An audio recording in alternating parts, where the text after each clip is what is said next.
The following is a panel discussion taken from the Spirit Release Forum conference held in London in June 2013 with the theme of Spirit Release, Helping Lost Souls Move into the Light.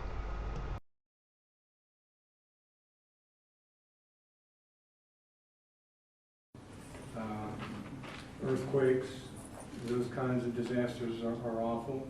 So it's not just necessarily the place, but it's the events that happen there that they're attached to. Can I say something here? And this is the basis of everything we're talking about today.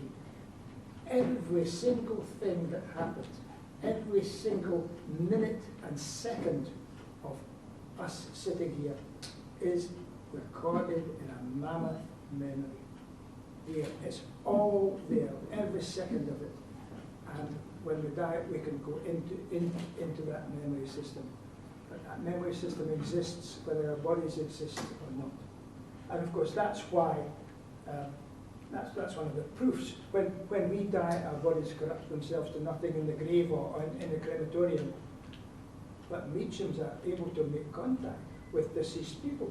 So it can't be in the memory, it can't be held in the brain. It can't be. Otherwise, there would be no memories from mediums in future years. These mediums are picking up on memories from somewhere. And my suggestion to you is to consider these memories being picked up from a master memory somewhere.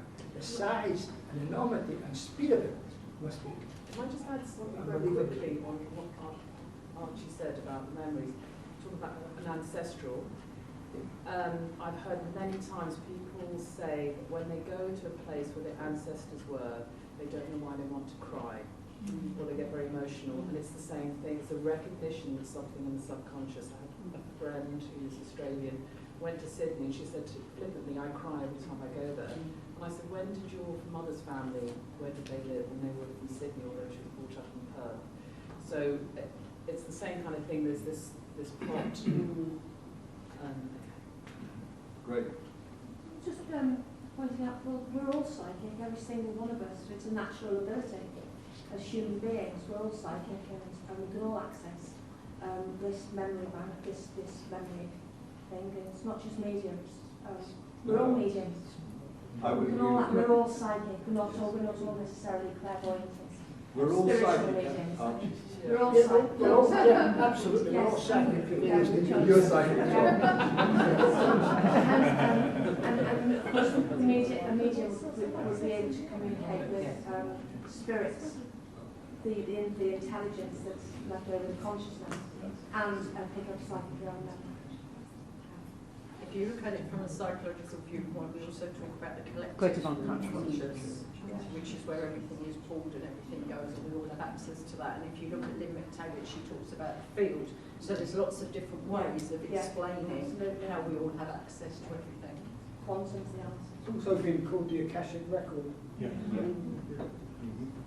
Can I say here that I began many years ago thinking about and digging into the history of the Akashic Records, and I thought that's a good basis, but it's not quite enough. So my theories now I call the Great Universal Memory System, because it incorporates not just the memories of human beings, it incorporates the memories of the positions of things, like that tree is growing out there in 2013, and every single atom and molecule, the position of it is pinpointed. It would take too long to begin on that here. It's a whole lecture in its own right. I think we would probably all concur with you. Yes. Did you? Yeah, I've got a question for Dr. Palmer. You said when you were back in Crete, you had this experience of healing symptoms. Sorry, my hearing isn't as good as yours. This is for Terry. For Terry, yeah. When you were back in Crete, you had this experience of healing symptoms with people, and you wouldn't understand how it works. Yes. So what is your answer now today? Do you know how it works? Yes, what I've learned from my researches, from my studies, is that there is a universal energy field that connects all of us,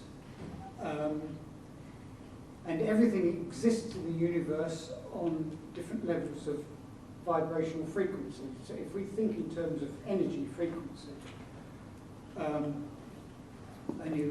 discovered concepts such as sympathetic resonance, where entities are attracted to people because of their emotional, energetic vibration.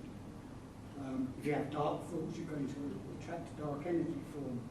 For example, but in answer to your question, what I learned, and I had to go back through the history of the development of theories on hypnosis and altered states of consciousness, back to mesmerism, where in direct challenge to Father Gassner, who I mentioned in my talk, the greatest exorcist in all Christendom, Mesmer came along and said, well, I can do that too. And he called the energy that connected people, he called it animal magnetism. So where Gassner was investigated by scientists and the church, so was Mesmer, in order to try and discover what this energy frequency was that was able to heal people or cause harm, or to understand the concept. So that's how far back it goes. And what I've discovered is that by pure accident and circumstances, I found myself in a position where I could use this energy without knowing what it was. And now I know that I can come into contact with another human being where I use the power of intention, where it's my intention to relieve the suffering, then the energy frequency is adjusted accordingly and healing takes place. Some people call it Reiki. It's got many different names, but it's all the same principle, really. It's a universal energy field that we're all a part of. So in theory, could everybody do that? Connect with this energy, every one of us? Yes. In theory. I would concur with that. Absolutely. I mean, it's rather like saying we all have a musical potential at some level. Well, some people maybe going to be the opera singers or the maestros in whatever, but that gift of being able to express ourselves musically is inherent within all of us. And so in that sense, we are all psychic. We all have that ability. We all have the ability to heal. It's just a question of the amount of time and energy that we wish to put into developing those skills within us. Hi. The lady's back. Thank you. I've got a question about children. They often pick up on spirits. They're quite scared for them. Parents are not aware of them. How can you protect children from this? They're not supposed to do the release, I can imagine. I mean, as parents, should you protect them, and how can you? Can I answer that one, David? Sure. This brings me on the topic of the rituals in different cultures and societies around the world, shamanic practice in conjuring the ancestors and the spirits to protect the newborn child. And interesting, what I discovered about the Christian ritual of baptism, it's now just become, those that still practice it, and I don't think there are quite that many that do,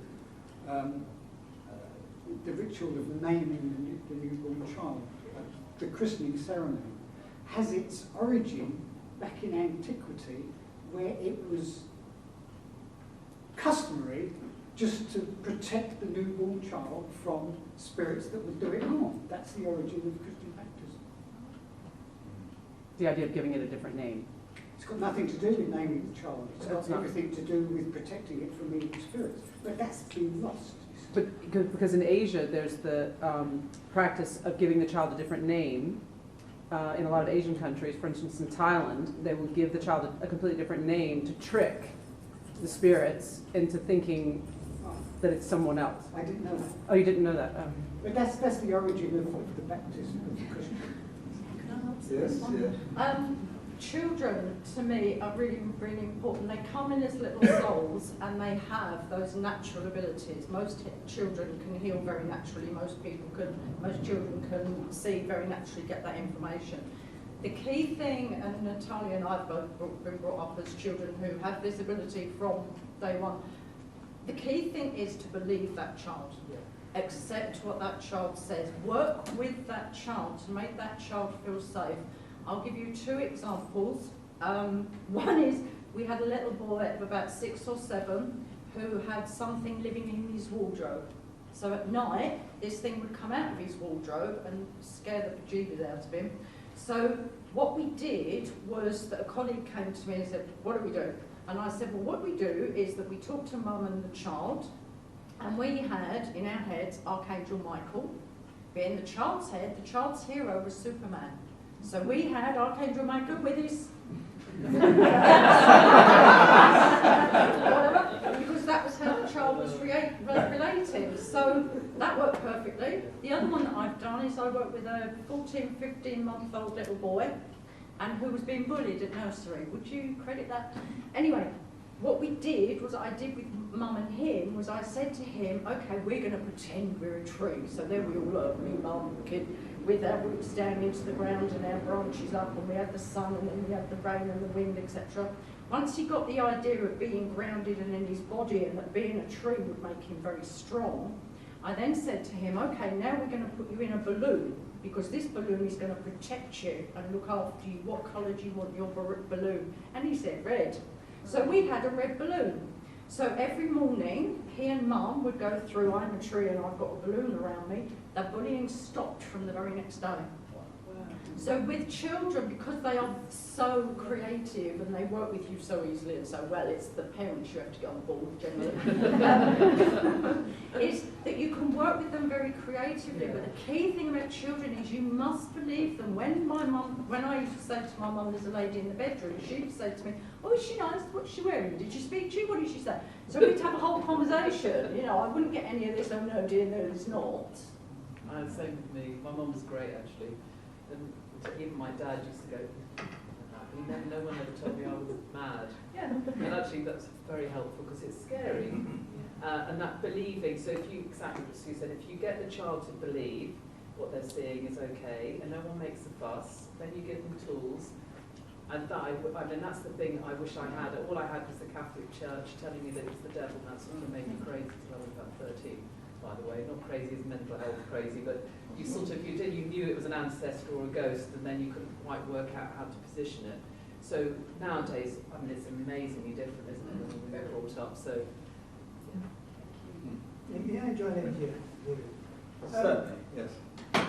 A very high percentage of children, up to about 3.5, see spirit beings much, much more than any of us. And if your child says, I'm seeing this or that, the chances are pretty high that he's seeing precisely that. We get this with very young children, where they'll be in, say, a high chair, so they must be very young, and at meal times they will then scoop some of their food up on their plate, and they will feed it to an invisible being. I get grannies who have never lived at the same time as the baby coming in and saying hello to this child who technically is a stranger to them. And the baby seems to understand this and will communicate with goo-goos and food to this invisible being. If the parents are knowledgeable, they will accept this and say, yeah, that must be granny or something like that. I don't like it when the parents say, I've got a nutcase of a child who's pretending, you know, it's not nice. We should believe them until we can prove them otherwise. Yeah. I'll also say that these memories, I had a grandson who had supposedly, he rode a white horse. Now, I don't think it was just childhood imagination. This was something that was really happening to him mentally. And when I challenged him when he was about 11 or 12, he said, what are you talking about? He had forgotten. children forget these early psychic experiences. They're wiped from the memory. They're wiped from the memory. Yes, doesn't go away. No matter what you do, even if you get drunk, go to sleep, be ill, have an operation,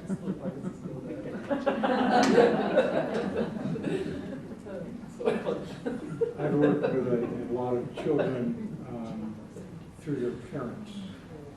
And one thing is, on the more positive side, at least my understanding from the work I've done is children are much closer to the light. And they remain closer to the light. And according to my friend Jared, he said that around age 7, that will begin to change. And so when I'm working with a child or working with a parent of the child that's under 7, I would understand that that child is much closer to the light. They have imaginary friends. That's what psychologists call them.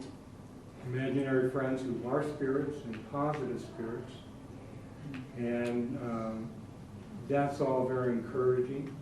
When I encounter a situation where a child is kind of beset by a negative spirit or is frightened, then what I usually am doing is working through the parent. And we can address the situation, whether that child has got something in the room that is frightening to it or got up every night, then I can work through the parent. And again, at that psychic level, the parent is very close to the child, and we can do that work. But I would agree with the others. We've got to listen to the children and affirm what they are seeing, hearing, experiencing, and affirm that to them. Otherwise, you're saying that this is not real or you're not real. One or the other is not real. It can be greatly confusing to a child, I think. I would agree with that very much. I think one of the things which Natalia mentioned traditionally, and I think in practice, the ancestors, their responsibility when they moved over was to make the contact back with the living and be there as sort of guides and protectors to the living. So just because we sense a spirit around, it doesn't necessarily mean to say that it's evil or problem or earthbound even, that these spirits energetically can come back and connect with us and support us, and particularly from the child's perspective, that they are very in touch with that spirit world. Can I get a case of a child who was fortunately believed by his parents, and then we finally proved the thing? When this boy was 5, 6, 7, 8, 9, 10, etc., he had an invisible friend. An invisible friend he described clearly to his mother, a very small boy in rags, but with pink shoes that turned up at the front. And I thought, that's different. Anyhow, we encountered the boy when he was about 17, because we were called into that same house, poltergeist action. Coins were dropping out the air like nobody's business. And but they were gold coins. they were copper coins, and they were all water stains, so they must have come from gutterings and car parks and things like that. And I was with Francis on that day, and there was 4 coins came when you were there. Anyhow, Francis went down into a trance, and she said, "Oh, it's a little boy. He's in rags." And I said, "How about his pink turning up shoes?" Because that's what we've heard from the son. She said, "No, he's got bare feet and his toes are curled up." So that's what the boy was saying. Interesting. Thank you, Archie. Another question. Archie mentioned the situation you're in sometimes when you're dealing with spirits who are mentally ill or disturbed. Yeah. I wondered how you mentioned how you didn't explain how you dealt with them. I'm interested to know how you deal with them. When you're asking a spirit or suggesting to a spirit being that they should go towards the light, you really have to know that they understand that phraseology, what the light is and how to go. If you've got a spirit of such a low mental state that they can't understand the word light or go to, you've got a problem, because they can't do what you wish if they don't understand your wishes. And therefore, we have to retract to another scheme. And the scheme that I was mentioning earlier this morning, perhaps not clearly enough, was that while the medium will attempt to push them back to what she sees as the right, it's also better if there is a deceased person connected with the home or the individual who's a victim, and the deceased person, perhaps the victim's mother or father or grandmother, they are contacted by the medium. So the medium's contacting two people in spirit, and she's asking one to pull the other one back. So the medium's doing a bit of pushing, and the spirit world itself is in a position to pull. And that has always worked for me, always. Does anyone else like to comment on that? Yeah, just briefly, it's funny, I run a soul rescuers teaching group. I get one of my students in, I just remembered, it's interesting about when you get to the ones that are really traumatized that come in. Often I don't try and get one medium to do with it, it's two or three of us.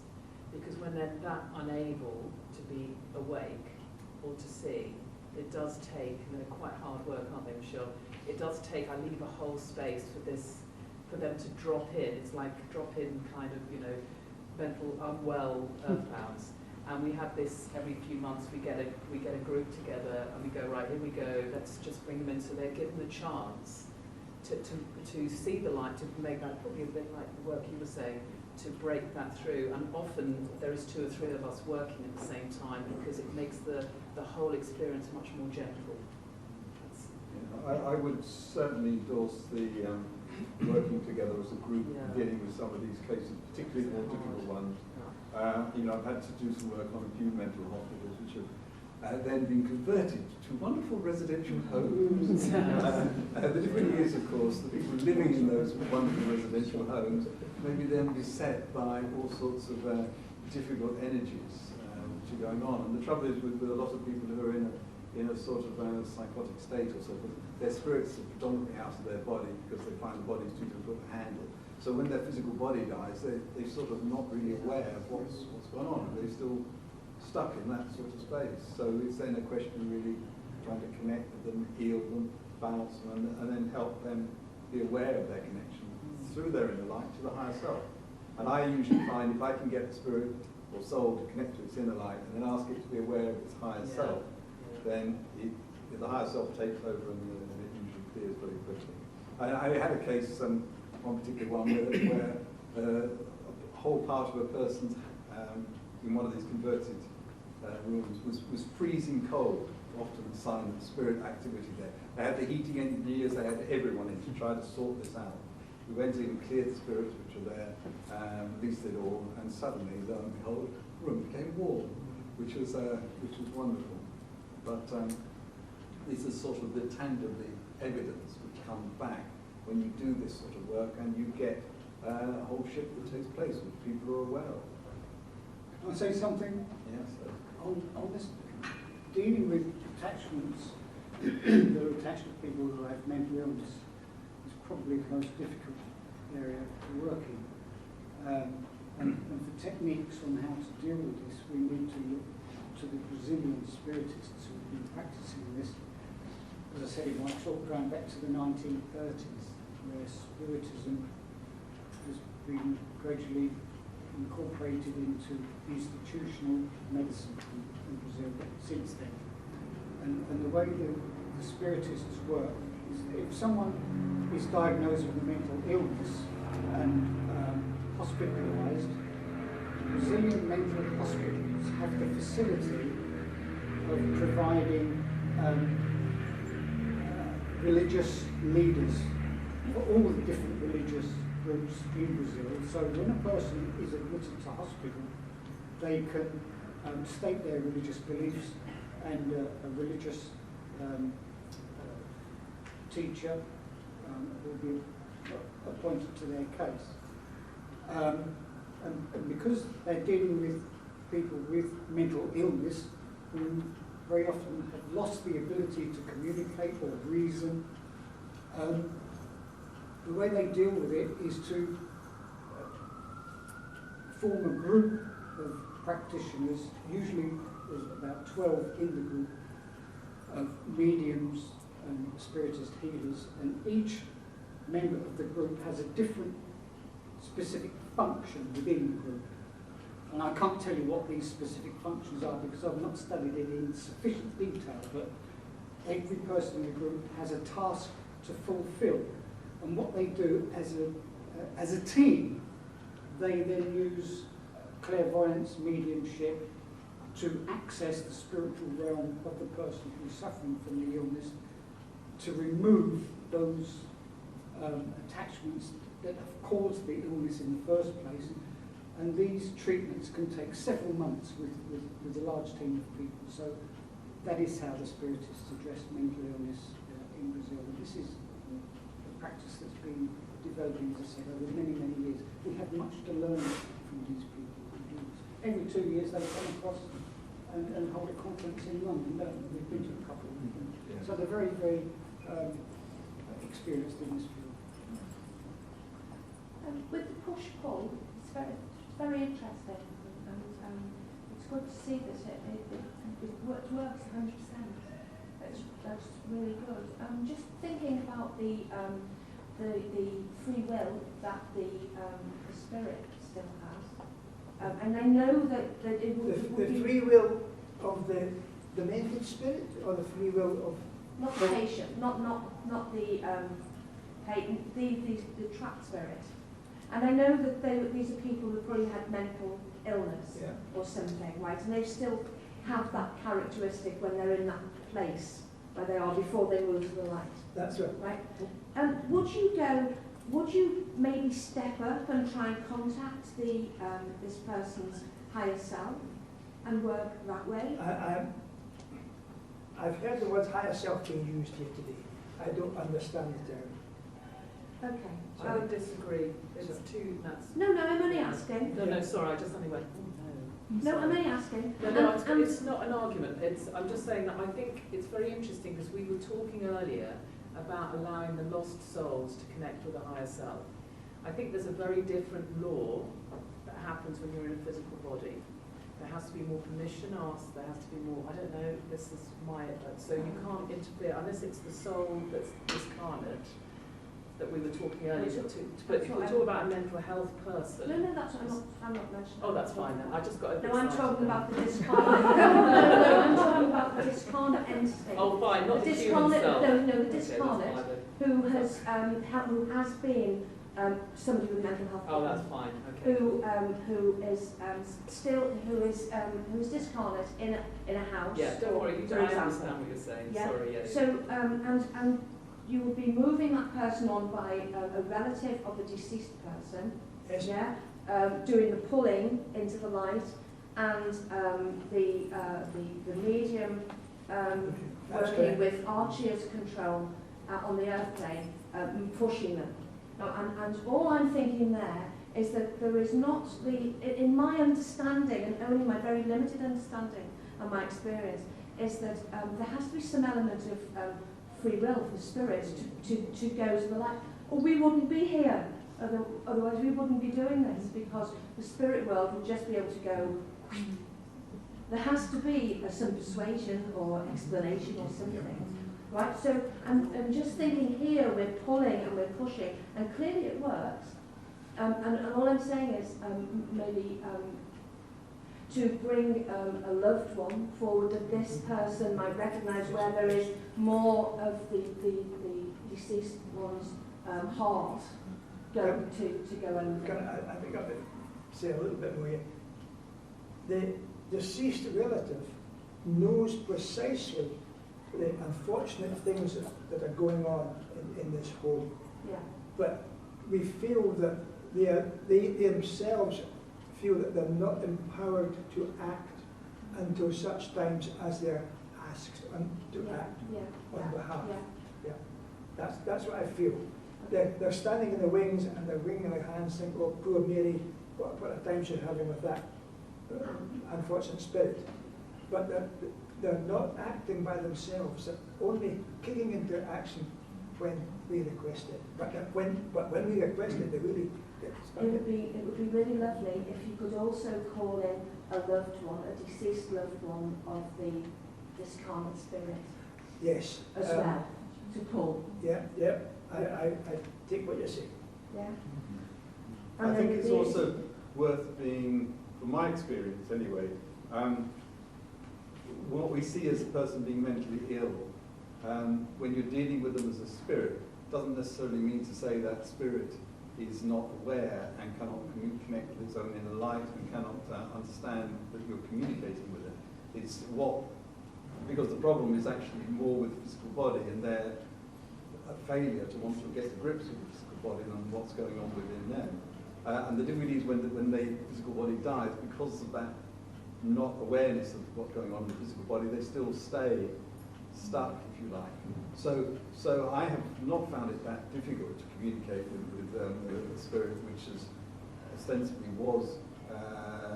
suffered mental illness, that you can connect to it and make it aware of the other dimensions, and then very, very often, I sometimes say what I do is I connect to the light, put a column of light around them, put them in the lift, press the button, and they just go.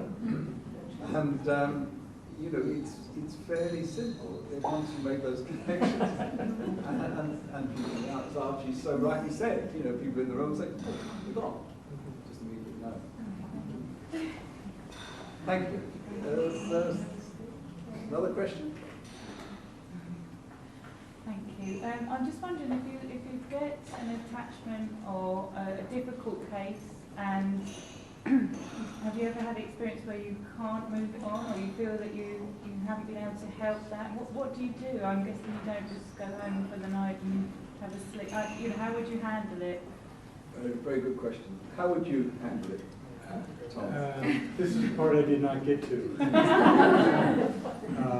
In those situations where I encounter a spirit that is absolutely in refusal, knows it is in darkness, wants to be in darkness, if it's just kind of time to let it go, then what I would do is I will switch and begin to work with higher clients, higher self and guide, to find what attachments or part of the client is being used as an access. And in finding that access, if it's a subpersonality, we'll work to heal that part of the self. If it's a device of some kind, an etheric device has been placed or attached, we'll get that removed. But the issue is getting rid of the attachment, closing the door, and then the spirit's got nothing more to hang on to. So if you detach it from the person, it normally just goes. I'm just thinking Well, I of don't know like where me it working goes. in protection. I'm just a normal medium doing readings, but I obviously want to keep my space protected. Yeah, and I don't know that I would be worried that it would kind of come to you. It may seek out other people to attach to, but they cannot, once their access, which I would call permission, once that permission is stopped, they've got nothing else to hang on to. They've got to go. I think it's a very good idea if you're at all thinking about this, that it could be an issue for you, or you've had some difficulties. We'll all come apart. I haven't had any issues, but anyone could walk through my door, and they could be bringing an energy that I'm not aware of. So before I did spirit release, I always made sure that I was protected. So even by doing a little prayer or just telling your guides how's the day going to be, I do that. So exactly. So I think that's normally sufficient. It was enough for me. Okay, great, thanks. Any comments? I think the other thing is that if you have a client that you try and think that you can't release the spirit, you refer them on to somebody who uses a different method. Because I'm not a hypnotherapist, but some people, it works in hypnotherapy. There's also, a 5-element acupuncture method, which they have a depossession, needling, which they can use. So sometimes it's just a case of you're not the right person, or you haven't got the right way. So, I've got a number of people that I refer to, and people refer to me. I was just thinking, I've got 2 young kids in my home. I work in the day. It's a very safe environment. But should something more negative come in with a client, then I'm you- not opening myself up to it. That Well, it's- no, I think doing this work you are, full stop, so don't pretend that you're not. Oh no, No, but no, no, I mean, not you know, you, how no, would that I wasn't make sure I horrible. cleanse my Yeah, face that's what I and mean. move So it I'm on? always asked, you wouldn't be asked, one thing I want to say to all of your practitioners, you wouldn't be doing it if you weren't already protected. I always felt like kind of, because as you can tell I'm sort of interfering, I always wanted to know to make sure who it was. And now I don't even bother asking, I just know, I do ask, but I just know that if I've got some work to do, like we're running a big retreat this weekend at home, I know that, and I have children, I know that they will do prayers to make sure whatever's left behind gets cleared up. So I just want to point out, it is an issue, but I generally find most people have got everything in place. And I think the other thing is when you're dealing with people to recognise that even though you may remove one spirit, there may be others, and that you know there could be a lot of complexity. And what I've tended to find is the where it's a more simple something just latched onto someone in a more superficial way, you can deal with those fairly quickly. Once they start to get really deeply involved, and there can sometimes be soul issues, so there's a whole level of complexity going on. A person might need years of therapy to sort that out, really working with the ego states, subpersonalities, the clearing links, karmic links. So it's not always just a one-off. Get rid of the spirit and everything is then hunky-dory. Do you want to read? Can I ask a question? Yes. Yeah, Tom, well, to everybody really. Is light night? So then the light is a big mystery to me. It's a wonderful, useful mystery. But for a long time, in order to assist spirit, what I would do is I would, in my mind, open the door to the realms of heaven or light. And it was just so easy. And it was, in my mind, it was my light. And sometimes I extend my light out and they come into the light and they just disappear. And then I got a bit worried because when I started to read various sources, I was thinking actually it should be their light that they go into. And I'm thinking, well, hold on a minute, are they going to the wrong place? Are we all going to end up at my house? It got a bit confusing, and I go, no, just calm down, it's just a light. But then in sort of my less rational moments, I think, oh no. So is there any comments by anybody? What's best case? Their light or my light or any light? You go. You're talking a lot about it. You go. You explain. I understand what you're asking. It's a lot easier for me to open up my light because I'm an impatient type of girl, and I think I'll just show you the light rather than say, you try and find it and then go through the trauma. And maybe that I'm trying to circumvent or shortcut things when actually they need that exploration to be able to have their healing. That's why I think the one thing that would worry me is if you, in your mind, opened one of your doors to your light, meaning giving them access to your soul, rather than directing them to the light or their own light, which leads to that light. There is a difference in lights. If you did it, it's not to rule out that they went with your help and your guidance to the light. It's not to rule that out. I just would be careful about opening the door like that. So there's different lights. I think different ways to the light. No, there isn't. No. If you think about it, light is light, it's huge, it's vast. We've all come from light, we will return to light, yes? So when you're opening, you're sending them to light, you're sending them to the light, light. to the light that we all go back to at some point. You're not opening the door, as Tom said, and letting them in here because you don't want them in here. Yeah. So when we open light, we're sending them up to source, back to the spirit world, however you want to see that. You may need to do some work in getting to know the light, to know that how, sometimes it doesn't always come to us immediately, but I've done loads of work. So I think maybe you're at what I call the level where you're kind of starting to get that, oh yes, that light, my light, that maybe do some little bit more work to really understand that relationship. Yeah, rather than it's about you. Yeah. It's not my light. No, it's the light. The light. I think we need to trust the wisdom of the spirit at some level to ensure. The lady in green looks like she really needs to. We're running short of time. So Just a quick one. Those of you who worked with individuals with spirit attachments, have you been able to identify any factors that predispose them to that? No. Could it happen to any quick way? No, it could happen to absolutely any of you. any age, any nationality, any status, any income, you know, any whatever. So no, absolutely not. I think one thing I might add is that I think people suffering trauma or severe trauma, especially as children, are more vulnerable. And I've often found that children who have been traumatized leave the body during the trauma, and in that sense they have poked open a door into the psyche where they remain more vulnerable. So in that sense, I would say that's a factor I think that shows up a lot, but I think like Sue said, a lot of people can have attachments, but the vulnerability of trauma is I would very much agree with Tom. As a child, trouble is the spirit predominantly out of the body, in my understanding, and it's only as it gets older, the child gets older, that it can ground itself. Well, obviously, if it hits a trauma, the tendency is, I don't want to be here, it's too painful, so a chunk of it stays out, and that then opens the gateway for other things to come in.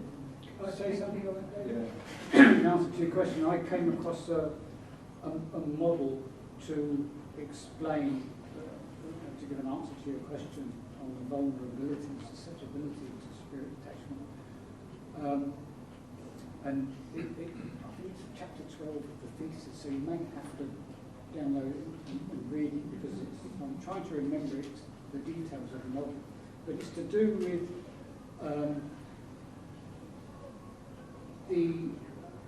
the sense of self that one has, the strength of the ego, the strength of the I, if you like, and the degree of knowledge and control that we have as individuals in our interaction with the spirit world.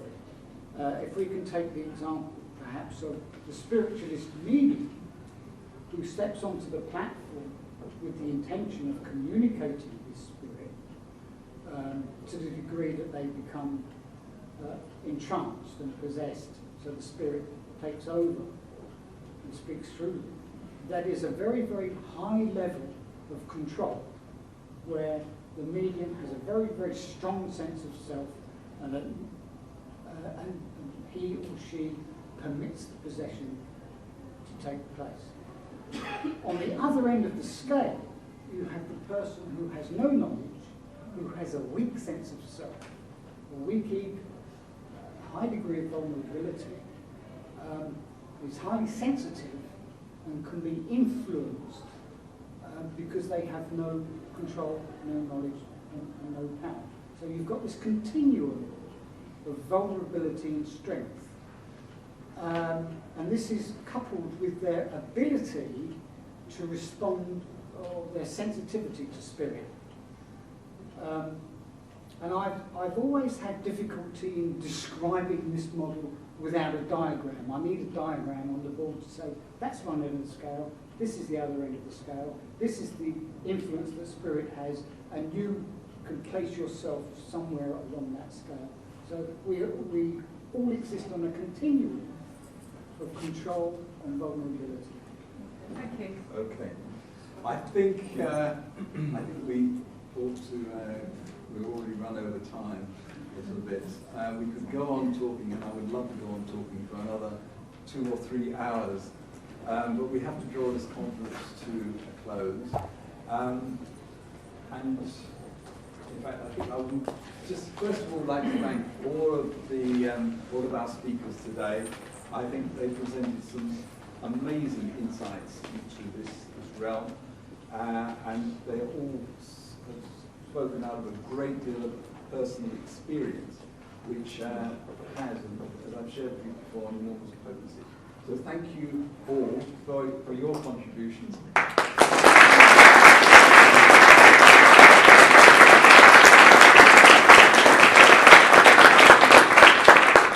I would also like to thank again all of you for coming and listening to us, and there will be a film of the talks which hopefully at some point I'll be able to either put together onto DVD or even put onto YouTube, if we can get that sorted out. And I also like to thank the people who've been helping. Some of them have had to go now, but Joan and Frida and Pat and Anton for the support which they've given to this conference.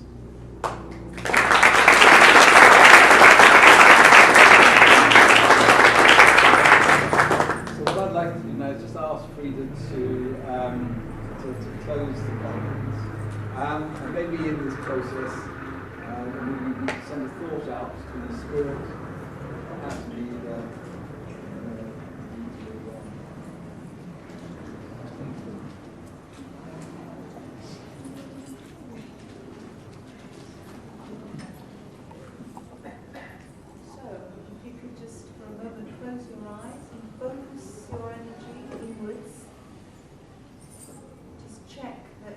still rooted and connected to your higher self.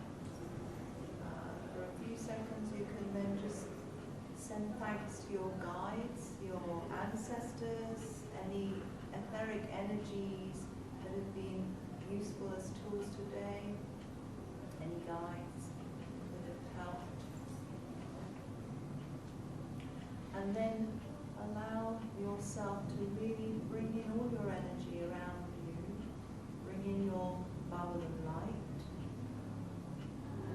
And if it's appropriate, you can ask for your centers to gently close their petals, your energy centers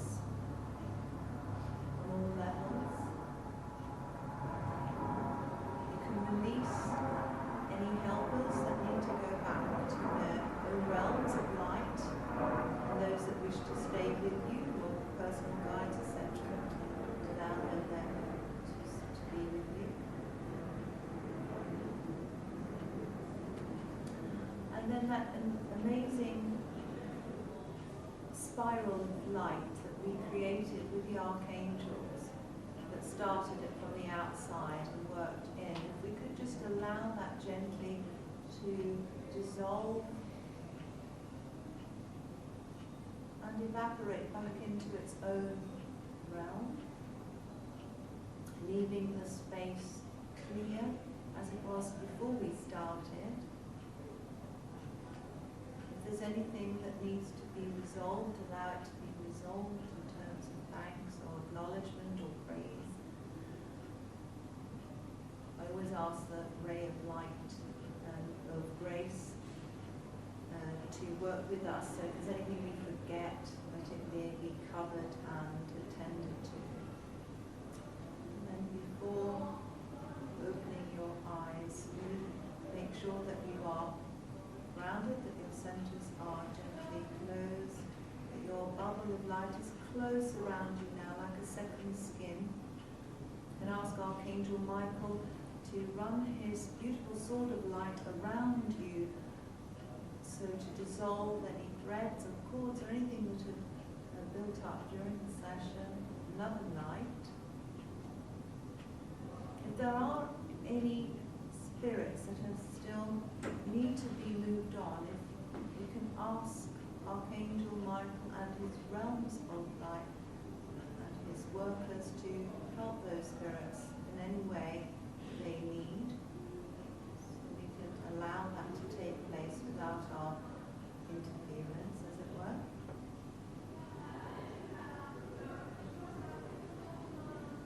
And then just bring your consciousness fully back here, into yourself, into the room. You feel that energy filling up your physical body from the tips of your toes all the way up your head and the peripherals, your fingers, your arms, your torso, everything filling up with your energy.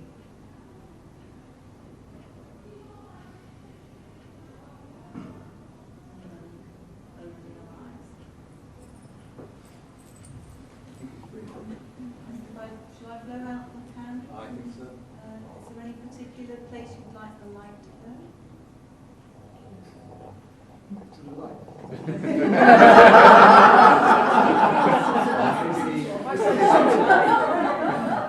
Maybe to Syria. I say Syria. Syria. Syria and Turkey. Okay, we can send some to Syria, Turkey, and Brazil, and Turkey. Turkey. Any personal people, relations or family members that need it.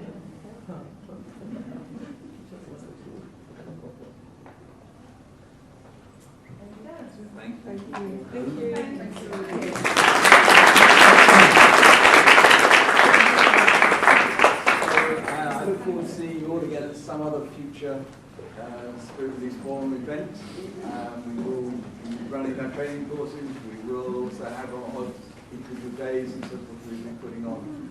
So, and again, thank you all for coming. Thanks for viewing. Other talks from the conference are available on YouTube.